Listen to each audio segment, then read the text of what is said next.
आजची आपली रेसिपी अनेक आमच्या प्रेक्षकांनी या रेसिपीची मागणी केली होती। हे आहेत मेथीचे खमंग आणि रुचकर पराठे। हे पराठे चवीला अतिशय उत्कृष्ट लागतात, कमीत कमी साहित्यात तयार होतात आणि आपल्याला डब्यासाठी किंवा लहान मुलांना डब्यात जर भाजी खात नसतील तर त्यांच्यासाठी हा फार चांगला पदार्थ आहे। आणि दोन पोळी आणि भाजी वेगवेगळी करण्याच्या ऐवजी आपण एकाच पदार्थामध्ये या दोन गोष्टीचा आनंद घेऊ शकतो। आणि म्हणून हा पदार्थ जो आहे तो तुम्ही करून बघा, तुम्हाला नक्की आवडेल।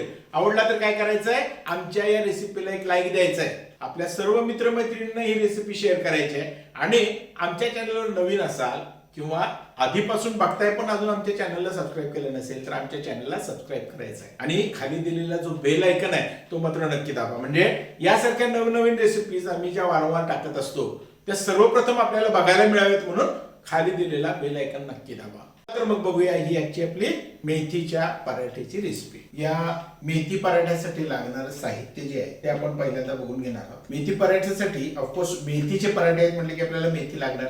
इथं अर्धी जुडी मेथी घेतलेली आहे, धुवून निवडून व्यवस्थित पानं व्यवस्थित धुवून घेतलेली आहे।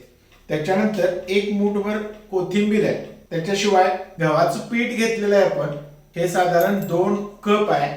अर्धा कप त्याच्या बरोबरीने आपल्याला बेसन घालायचं आहे। त्याच्यानंतर हिरव्या मिरच्या घेतलेल्या आहेत 4, लसूण पाकळ्या घेतलेल्या आहेत 15-20, जिरे घेतलेले आहेत, मीठ आहे, ओवा आहे, लाल तिखट आहे, लाल तिखट पूड, हळद पूड आहे आणि हिंग। या सगळ्या साहित्याचा वापर करून आजचे आपले मेथी पराठे आपण करणार आहोत। सर्वप्रथम आपण ही जी मेथी आहे ती मेथी आणि कोथिंबीर छोटी छोटी चिरून घेऊ। या पद्धतीने मेथीची पानं आपण थोडी कापून घेणार आहोत, जास्त लहान कापू नका, जास्त लहान कापली तर कदाचित मेथी कडू होण्याची शक्यता असते, त्यामुळं थोडी मोठी मोठीच अशा पद्धतीने ही मेथी आपल्याला कापून घ्यायची आहे। त्याचप्रमाणे आपण कोथिंबीर सुद्धा बारीक बारीक चिरून घेणार आहोत। कोथिंबीर थोडी बारीक चिरा। आता ही कोथिंबीर जी आहे ती या मेथी बरोबर आपण मिसळून घेणार आहोत आणि या दोन्ही गोष्टी आपण बाजूला ठेवायच्या। आता आपण सर्वप्रथम या मेथीच्या पराठ्यासाठी लागणारे जे वाटण आहे ते करून घेणार आहोत। त्यासाठी आपण या 4 मिरच्या ज्या घेतलेल्या आहेत त्या मिक्सरच्या भांड्यामध्ये घेणार आहोत। त्याच्यानंतर लसूण जे घेतलेलं आहे तो लसूण सगळा याच्यामध्ये घालून घ्यायचा आहे आणि 1 चमचा जिरे याच्या बरोबर घालून घ्यायचे आणि हे सगळं आपण मिक्सर मधून वाटून घेणार आहोत। आता आपण मेथीचे पराठे करण्याची सगळ्यात महत्त्वाची जी कृती आहे ती करणार आहोत। त्याच्यासाठी आपण पहिल्यांदा इथं गव्हाचं पीठ एकत्र घेतोय, त्याच्यानंतर त्याच्यामध्येच डाळीचं पीठ घालून घेणार आहोत। त्याच्यामध्ये चवीनुसार मीठ घालून घ्यायचं आहे, थोडी हळद घालून घ्यायची आहे, लाल तिखट पूड घालून घ्यायची आहे, थोडा हिंग घालून घ्यायचा आहे आणि अर्धा चमचा आपण याच्यामध्ये ओवा घालून घेणार आहोत। त्या पद्धतीनं हातावर चुरून ओवा याच्यामध्ये घालायचा आहे। हे पहिल्यांदा आपण सगळं मिक्स करून घेऊ। सगळे पावडर मसाले आणि दोन्ही पीठ जे आहे हे सगळं आपण एकत्र मिक्स करून घ्यायचं आहे।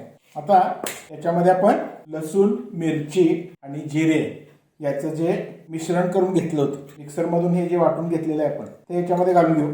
याच्या बरोबरीनं याच्यामध्ये आपण मेथी आणि कोथिंबीर जी घेतली होती हे सगळं आपण या पिठाबरोबर एकत्र करून घेणार आहोत। आता हे घट पीठ मळायचं आहे आपल्याला, त्यामुळं मेथी आणि कोथिंबीर मध्ये जे पाणी असतं पाणी पहिल्यांदा या पिठाबरोबर सगळं मिसळून घ्या, ओलसरपणा सगळा त्या पिठामध्ये लागू दे आणि त्याच्यानंतर आपण जसं आवश्यकता असेल त्या पद्धतीनं थोडं थोडं पाणी घालून हे घट्टसर याचं पीठ मळून घेणार आहोत। याच्यामध्ये जसं गरज असेल तसं थोडं थोडं पाणी घ्या आणि हे पीठ व्यवस्थित मळून घ्यायचं आहे आपल्याला। या पद्धतीनं सगळं पीठ जे आहे ते एकत्र करून मळून घेऊ आपण आणि याचा एक घट्ट गोळा करून घेऊ। आपला आता पिठाचा गोळा जो आहे तो मळून झालेला आहे। आता याच्यासाठी आपण या पद्धतीनं जास्त मऊ नाही आणि जास्त घट्ट नाही या पद्धतीनं हा गोळा करून घ्यायचा आहे आणि ह्याला तेलाचा हात लावून आपण हा गोळा 15 मिनिटं या पद्धतीनं ठेवणार आहोत, म्हणजे आपलं पीठ चांगलं मुरेल। आता 15 मिनिटं आपण पीठ झाकून ठेवून देऊ। आता आपलं हे पीठ जे आहे ते साधारण 15 ते 20 मिनिटं भिजलेलं आहे। आपण ते परत जरासं मळून घेऊ आणि त्याचे गोळे करून घेऊ। हव्या त्या आकाराचे आपल्याला गोळे करून घ्यायचे आहेत। या पद्धतीनं आपल्याला ज्या हव्या आकाराचे हवे असतील त्यानुसार आपण त्याचे गोळे करून घ्यायचे आहेत. या पद्धतीनं सगळे गोळे आपण करून घेऊ. आता आपल्याला एक एक गोळा घेऊन ह्याच्यावर थोडंसं पीठ घेऊन आपण हा गोळा याच्यामध्ये बुडवू. हव्या त्या आकाराचे या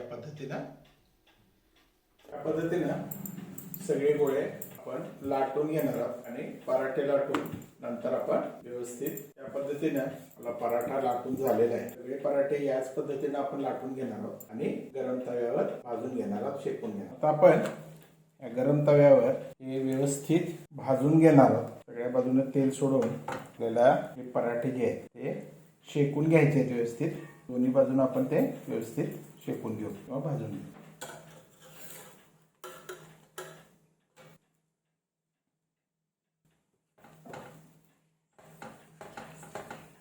त्याला तेल थोडं जास्त लावा. पराठे जे आहेत ते खरपूस भाजले जातात आणि मऊ होतात. या पद्धतीनं तुम्ही तूप वापरलं तरी चालेल. तुपाला एक चांगला स्मेल त्याला येतो आणि चव सुद्धा वाढते. हे पराठे जे आहेत ज्या लहान मुलांना भाज्या खायला आवडत नाही, पालेभाज्या काही मुलं खात नाहीत, त्या मुलांसाठी भाज्या खाण्यासाठी म्हणून याचा वापर करता येतो. डब्यामध्ये सुद्धा जर तुम्हाला पोळी आणि भाजी करण्याचा कंटाळा आला असेल तर एकाच वेळी तुम्ही एकाच पदार्थात भाजी आणि पोळी या दोन्ही गोष्टींची मजा घेऊ शकता. पराठे या पद्धतीने आपण व्यवस्थित दोन्ही बाजूने चांगले खरपूस भाजून घेऊ. अशा पद्धतीने आपण सगळे पराठे जे आहेत ते भाजून घ्यायचे आहेत. मित्रांनो, अशा तऱ्हेने आपले हे खमंग चविष्ट मेथीचे पराठे तयार झालेले आहेत. अतिशय रुचकर लागणारे हे पराठे तुम्ही करून बघा, तुम्हाला नक्की आवडतील. आवडले तर आमच्या चॅनलला सबस्क्राईब करायचं आहे. ही रेसिपी आपल्या सर्व मित्रमैत्रिणींना शेअर करायची आहे आणि या रेसिपीला एक लाईक मात्र नक्की द्यायचा आहे. आणि खाली असलेला बेल आयकॉन मात्र दाबायला विसरू नका, म्हणजे यासारख्या नवनवीन रेसिपी ज्या आम्ही वारंवार टाकत असतो ते आपल्याला लगेच बघता येतील. आमचा हा व्हिडिओ शेवटपर्यंत बघितल्याबद्दल सर्वांचे अनेक अनेक धन्यवाद.